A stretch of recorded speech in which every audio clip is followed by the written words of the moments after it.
Hey, happy Monday. This week we are reading Acts 19 through 24 in our Bible reading plan.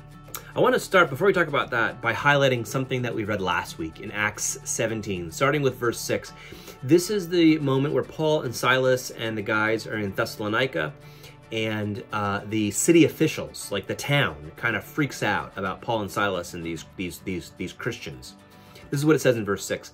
These people, Christians, who have been turning the world upside down, they've come here also.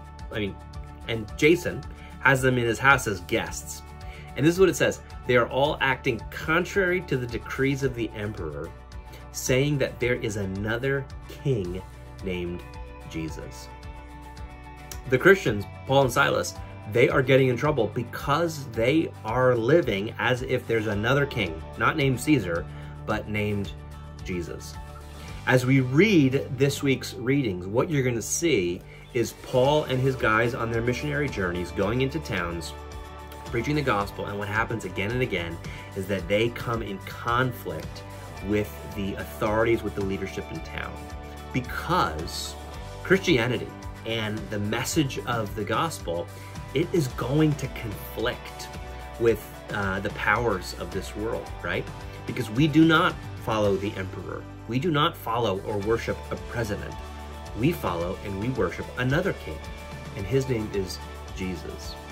So as you're reading this week, think about that and reflect on that. And it ought to cause us to ask ourselves, how does our following Jesus conflict with the ways of this world? How does our following Jesus as king, how does that turn the world upside down? And does it? Or does our following Jesus just kind of look like everyone else?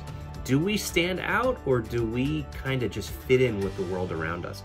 How does that work? What does that challenge us to? Pay attention to that this week. You'll get to hear Paul tell his story a lot. The way Paul defends himself is really kind of inspiring as to how we are to be Christians in the world.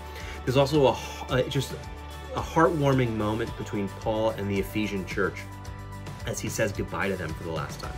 So I hope you enjoy this week's reading and, find some challenge in it, because it is a challenging week for sure. Happy reading.